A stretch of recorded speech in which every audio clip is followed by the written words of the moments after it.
Prezados amigos, prezados irmãos, as nossas saudações fraternas a todos que nos escutam, que nos assistem a partir desse momento.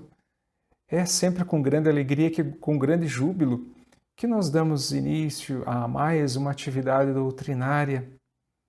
Peço licença a todos para adentrar nas vossas residências, nos vossos lares, levando então a mensagem do Cristo, a mensagem da nossa doutrina espírita. Faremos então a nossa leitura inicial para que possamos harmonizar os nossos lares, as nossas residências, do livro Gotas de Esperança. E diz assim: a verdadeira amizade é uma pérola de valor inestimável. Cultive a amizade, corresponda às gentilezas, não se recolha.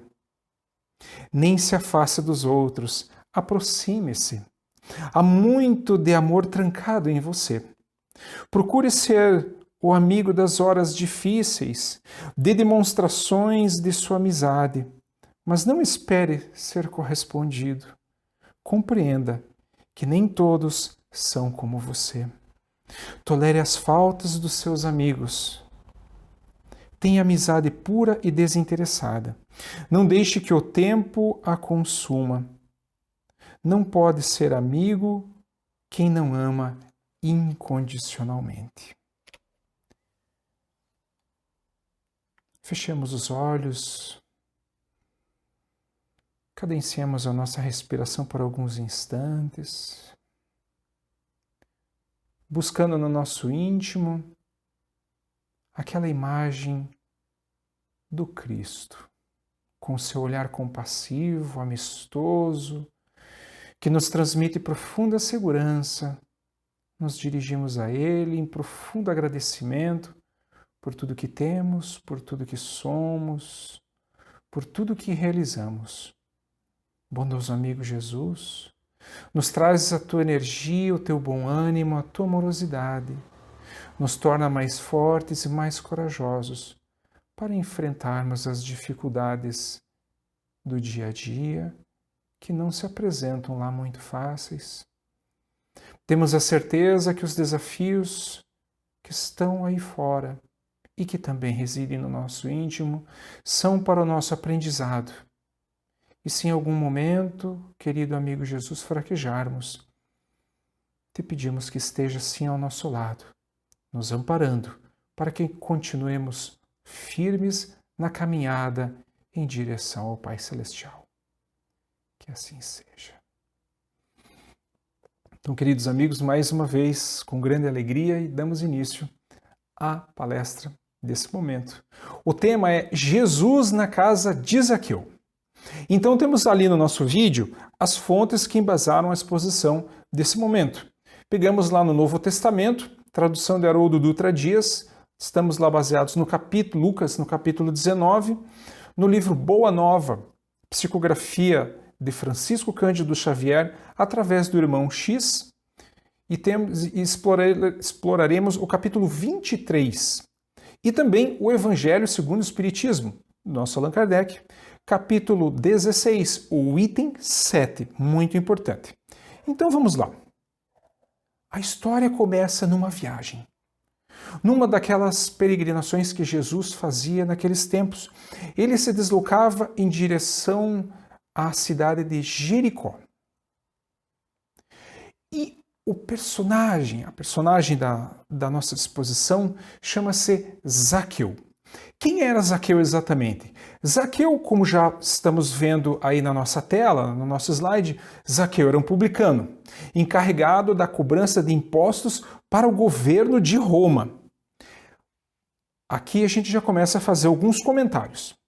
Todo e qualquer cobrador de imposto, até naqueles tempos, principalmente naqueles tempos, era uma figura extremamente mal vista, porque ele cobrava os impostos e cobrava de uma forma bastante rígida.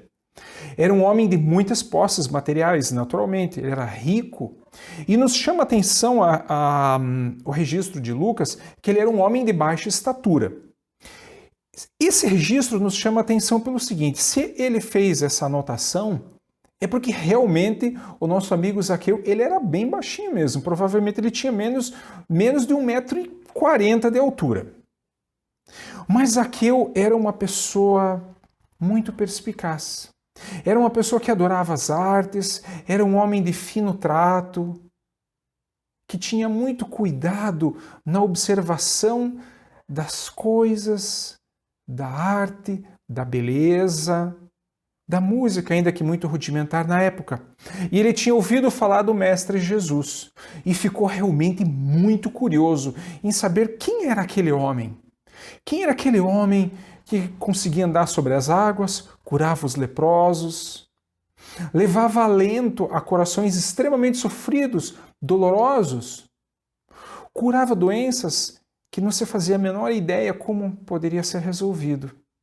Então Zaqueu ficou tomado de curiosidade, de profunda curiosidade. E no deslocamento, indo a Jericó, o Zaqueu sabia que Jesus estaria vindo para lá. Em volta de Jesus se encontrava uma verdadeira turba de pessoas. Era uma multidão. O pobrezinho do Zaqueu, pela baixa estatura dele, aproximadamente 1,40 m de altura, não conseguia ver Jesus. O que ele fez? Ele subiu em cima de uma árvore chamada sicômoro. Ele subiu lá naquela árvore. Ele só queria enxergar o mestre. Então, somente isso. Se ele pudesse vê-lo, já estaria bastante satisfeito. Para surpresa de Zaqueu, como mostramos aí na nossa tela, Jesus percebeu a presença de Zaqueu em cima daquela árvore.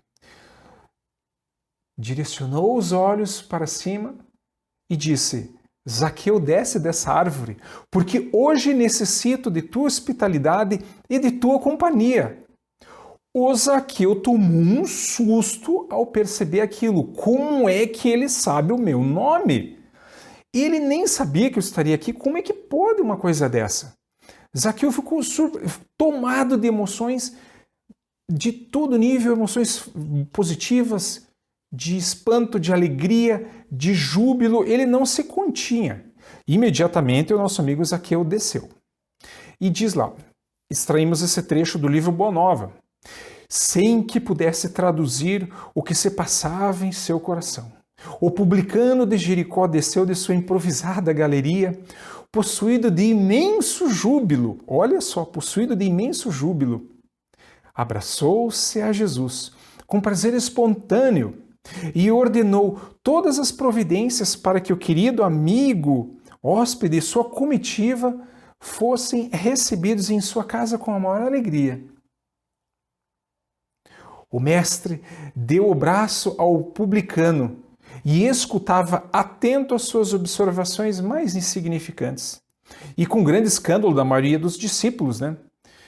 Não se tratava, abre aspas ali, né? Não se tratava de um rico que devia ser condenado, perguntava o discípulo Felipe a si próprio.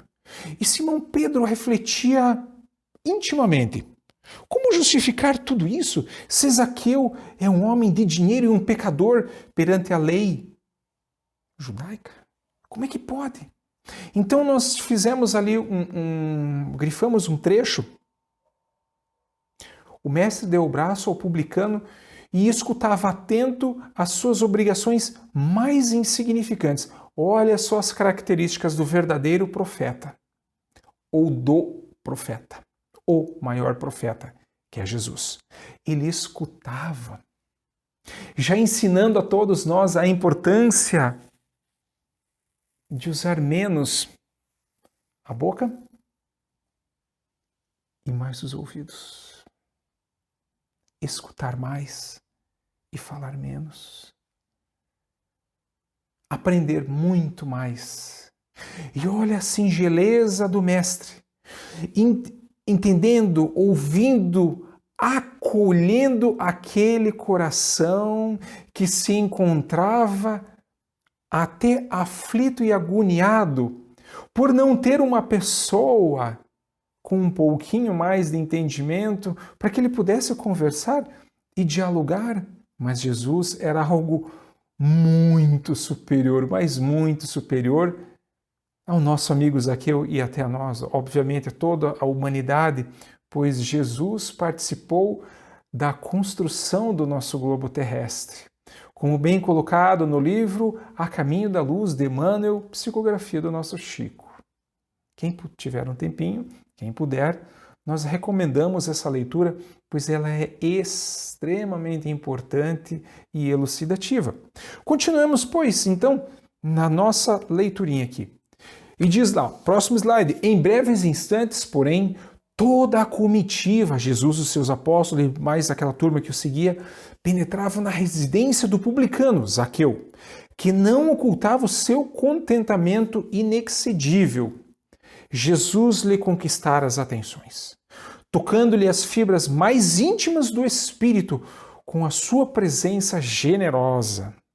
Tratava-se de um hóspede bem-amado que lhe ficaria eternamente no coração. São palavras realmente muito lindas. Chega um momento e aproximava-se o crepúsculo, o entardecer, quando Zaqueu mandou oferecer uma leve refeição a todo o povo, em sinal de alegria. Sentando-se com Jesus e os seus discípulos, sob um vasto alpendre, a palestra versava sobre a nova doutrina.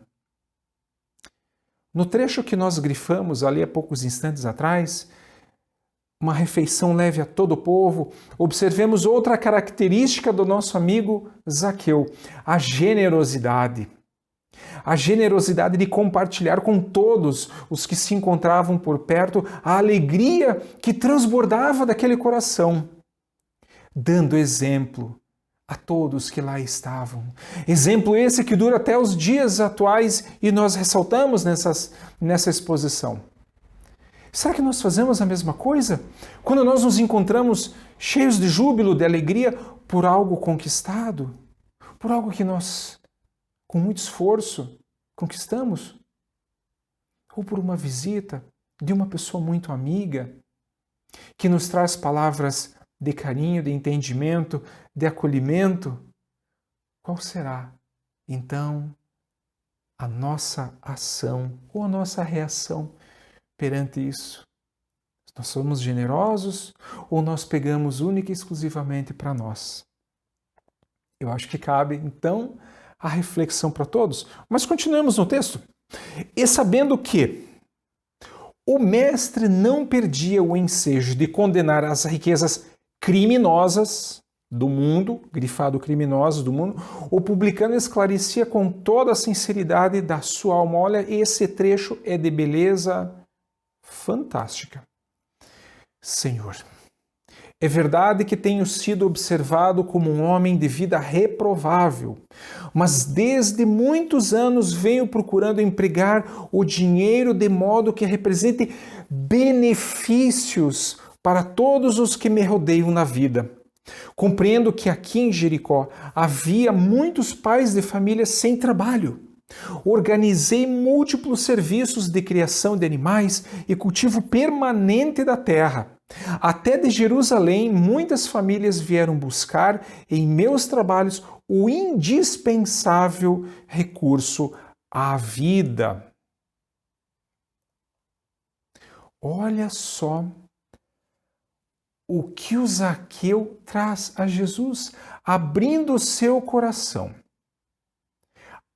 Nos parece que o júbilo e a alegria que esse homem transparece, que ele passa a Jesus, é como se ele estivesse fazendo um profundo desabafo de alegria.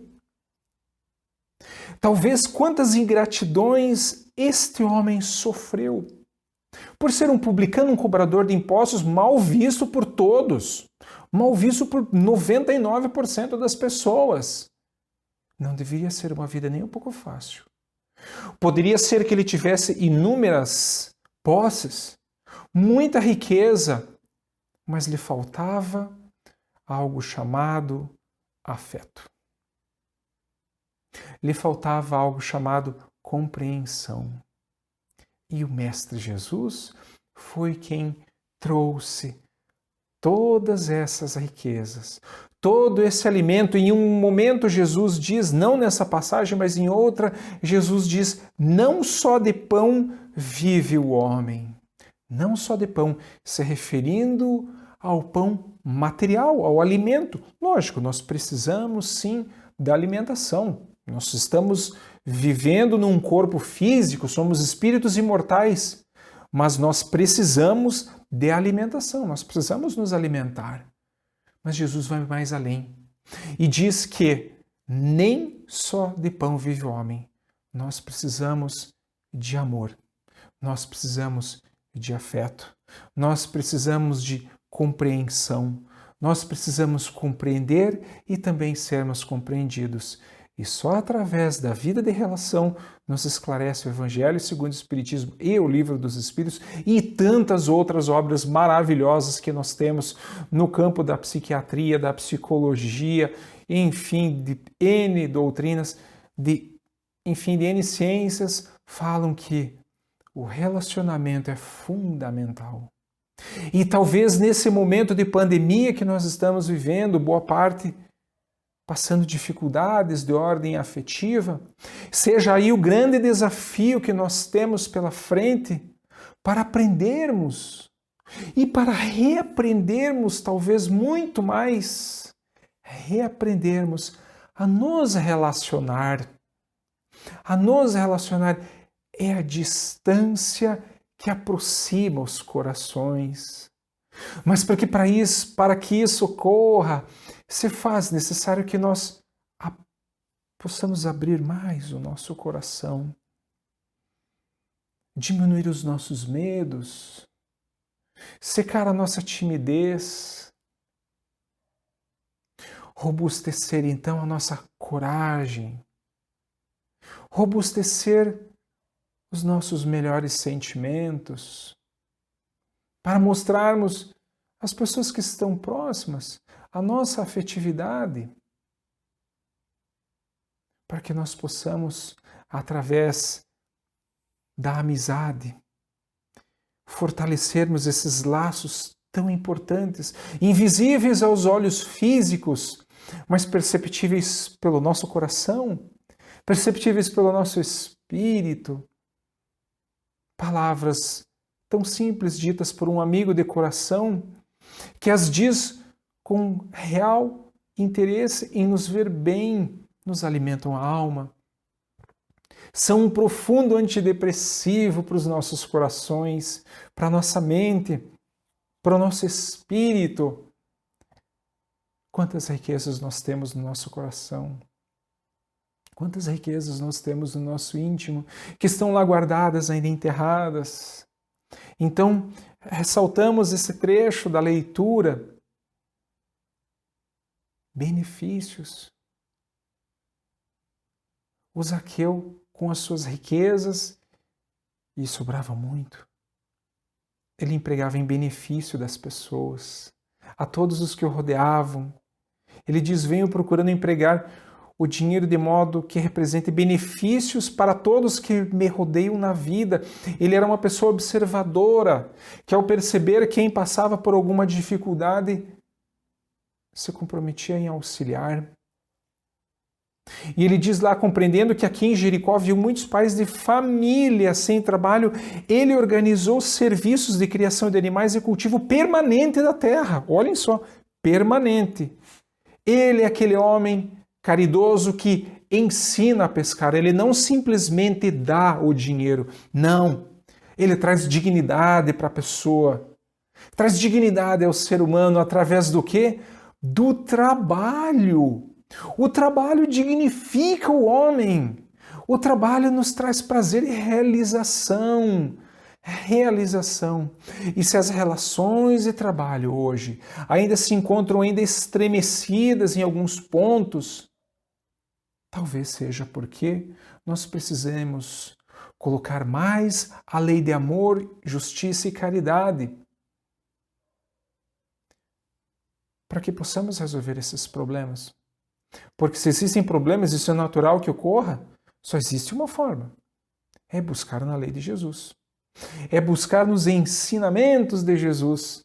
E um deles é muito simples. Não faça ao outro o que não gostariam que te fizesse. Não, faça o bem, não faça o mal.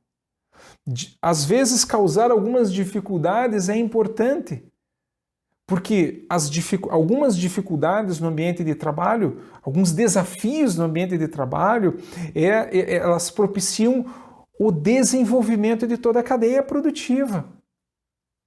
É natural, é assim mesmo. Agora, colocar dificuldades com maldade no coração, aí é outra situação, que indiscutivelmente vai causar problemas para quem faz. Porque quem planta vai colher.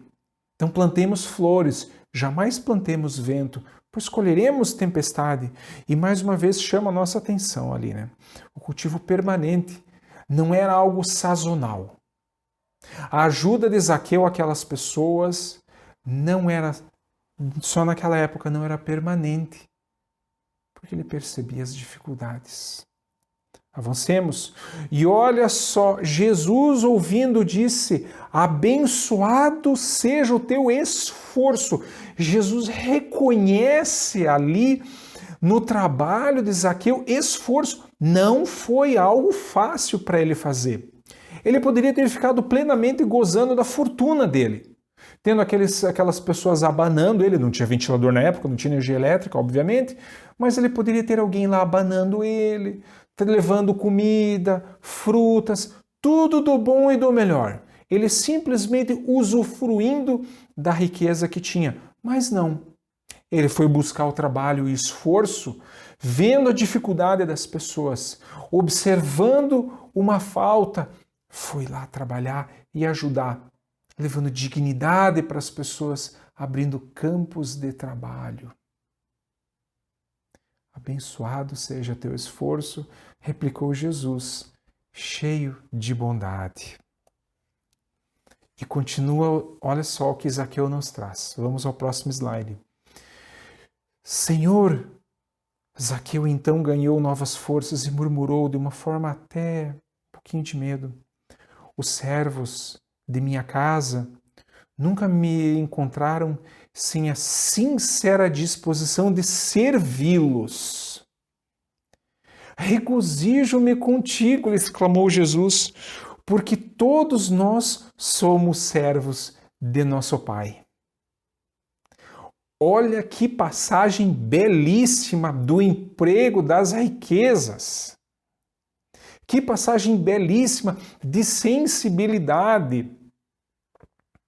Que passagem belíssima de humildade, que passagem brilhante de ser realmente útil à vida que nos cerca. O Zaqueu com seus funcionários, porque ele os tinha, os tratava bem. Ele se colocava também na posição de servi-los, não numa posição de ser subalterno, não, porque ele tinha responsabilidades e ele tinha sim que se colocar também na posição de comando da situação, pois ele tinha responsabilidades, mas mesmo ele sendo um comandante, como um comandante de um quartel, ou um comandante de uma companhia, ou um diretor de um hospital, também está lá para servir. E está a serviço também de todos os seus subalternos, pois ele também é um elo importantíssimo da cadeia produtiva. Que passagem belíssima que nós temos diante dos nossos olhos. Eu vou até repetir. Os servos da minha casa nunca me encontraram sem a sincera disposição de servi-los. Enaltecemos também a palavra sincera, o sentimento verdadeiro do nosso amigo Zaqueu, do nosso irmão. Mas o que aconteceu lá na casa de Zaqueu, onde estava sendo preparada a refeição, aquela festa que se seguiria na sequência? Os discípulos de Jesus, observadores da lei mosaica, estavam muito incomodados com o que estava acontecendo, pois eles estavam na casa de um profundo pecador, que era um cobrador de impostos, era um homem rico, e até então entendia-se que os ricos jamais entrariam no reino dos céus, no reino de Deus. E lá estavam os discípulos, como nos mostra essa imagem, confabulando entre eles, se perguntando, mas como é que pode? O mestre está aqui nesse local, que coisa... Isso não faz sentido. Jesus, com a sua percepção fantástica, se aproxima com muito carinho, com muita amorosidade e diz exatamente assim: amigos, acreditais porventura que o Evangelho tenha vindo ao mundo para transformar todos os homens em miseráveis mendigos? Qual a esmola maior, a que socorre as necessidades de um dia ou a que adota previdências para uma vida inteira? E continua. No mundo vivem os que entesouram na terra e os que entesouram no céu. Os primeiros escondem suas possibilidades no cofre da ambição e do egoísmo e por vezes atiram moedas douradas ao faminto que passa, procurando livrar-se de sua presença. Os segundos ligam as suas existências a vidas numerosas, fazendo de seus servos e de seus auxiliares de esforços a continuação de sua própria família. Esses últimos sabem empregar o sagrado depósito de Deus e são seus mordomos fiéis à face do mundo. E aí Jesus cela as dúvidas dos seus discípulos, porque até então os discípulos imaginavam que a riqueza era algo impuro, era algo errado, era algo desagradável, era algo que jamais lhe colocaria no reino dos céus. E Jesus diz, não, não é bem assim. A riqueza oriunda do trabalho honesto, ela é importantíssima, pois ela continua gerando riqueza, ela continua gerando dignidade para as pessoas. Dignidade. E nós temos lá no nosso próximo slide, aqui passamos uma pequena tarefa de casa para todos. No Evangelho segundo o Espiritismo, nós temos lá no capítulo 16, item 7, o subtema é chamado A Utilidade Providencial da Fortuna. Solicito a todos que estão nos escutando nesse momento que, ao terminar da palestra, se possível, peguem o Evangelho ou vejam na internet esse trechinho, né, o item 7 do capítulo 16. A utilidade providencial da fortuna e da riqueza, para ver o que a nossa doutrina também fala a esse respeito de uma forma um pouquinho mais aprofundada, pois não haveria tempo de nós conseguirmos abordar todo o trecho no tempo que nós temos disponível. Mas, enfim, poderemos trazer algumas explicações. A riqueza, ela não é ruim. Ter posses não é ruim.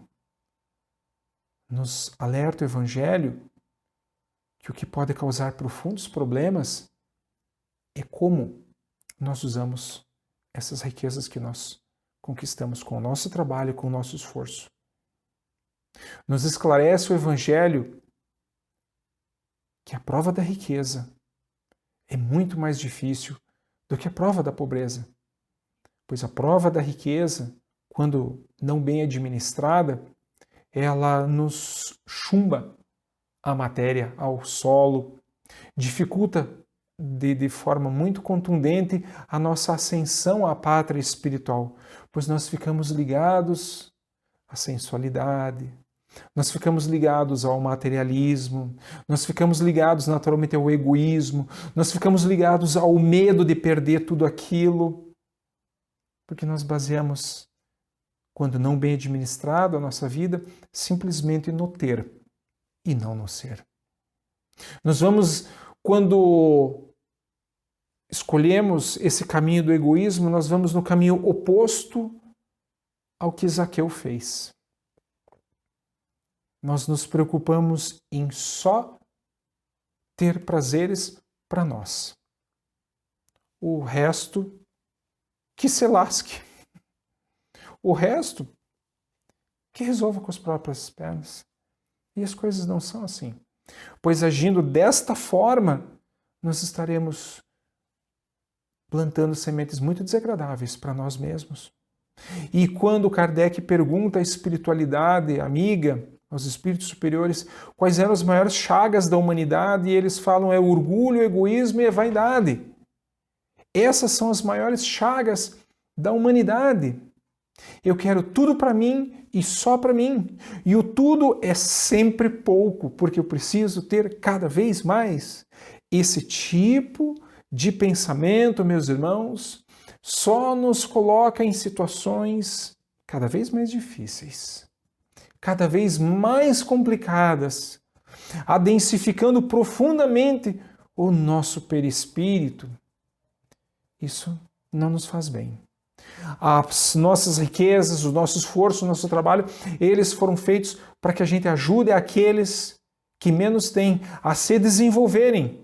Ninguém está dizendo para distribuir riquezas, não. A maior caridade que existe para com o nosso próximo é aquela frase que diz: ensina a pescar, ensinar os jovens, ensinar os velhos, ensinar os moços, aqueles que têm real desejo de aprender. E como tem? E nos diz o Evangelho que basta ter olhos de ver e ouvidos de ouvir, que nós perceberemos.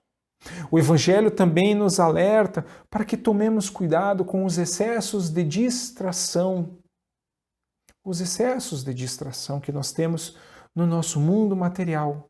Nós perdemos o foco daquilo que nós colocamos como meta no início do ano, em sermos mais espiritualizados, em sermos pessoas mais caridosas, em sermos pessoas mais humanas, mais amigas, mais fraternas.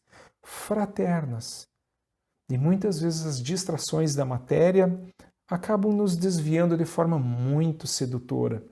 É o novo modelo de carro que saiu, é o novo modelo de telefone que saiu, telefones que ultrapassam valores de 10 mil reais e ficamos imaginando o que será que esse negócio faz para custar tão caro assim? Será que sai misto quente, o cafezinho já ali na hora é só apertar e ele sai na hora, não precisa nem bater no portão, sai. Será que acontece isso?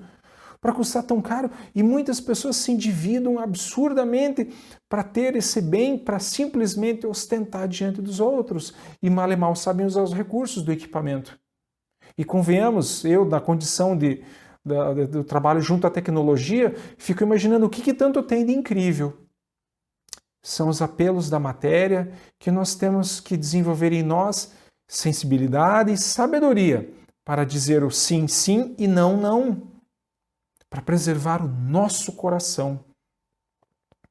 Preserva, pois, o teu coração das coisas nocivas do mundo, já diziam dos apóstolos do Cristo. Continuemos. E Jesus, já praticamente arrematando aquela situação, diz a todos os seus discípulos e presentes naquele momento de profunda festa, de profunda alegria na casa de Zaqueu. Foi então que Jesus, reunidos todos, contou a famosa parábola dos talentos, conforme a narrativa dos apóstolos.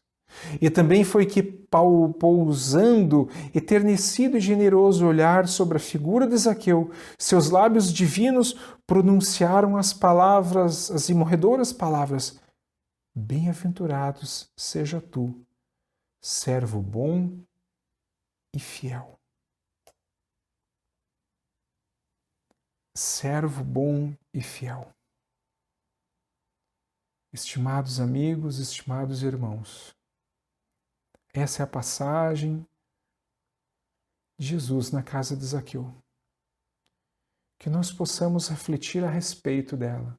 Que nós possamos refletir a respeito das nossas posses e do que nós estamos fazendo com aquilo que Deus nos confiou, pois foram talentos que nos foram colocados ao nosso dispor para que nós possamos contribuir para um mundo melhor. Que nós façamos a nossa parte, o melhor, sempre. E se tivermos dúvida de como vamos agir, busquemos no ensinamento do Mestre, busquemos no Evangelho de Jesus, busquemos na nossa doutrina espírita o que nós podemos fazer de melhor. como nós podemos auxiliar aqueles que estão à nossa volta, pois oportunidades não faltarão. Queridos amigos, queridos irmãos, a nossa gratidão a todos, a nossa gratidão à Casa Espírita que nos dá essa oportunidade de trabalho. É maravilhoso podermos contar com a presença de todos. Pela atenção de todos, mais uma vez, o nosso muito obrigado. Desejamos a todos uma ótima semana, repleta de bom ânimo, de energia, de muita proteção, para que nada de desagradável venha ocorrer. E caso venha ocorrer, que tenhamos força, determinação para fazermos o nosso melhor. Pois Deus, nosso Pai, Jesus, o nosso Mestre, não nos abandonam de forma e em momento algum. Estejamos sempre em contato com Deus Pai, através da nossa prece sincera.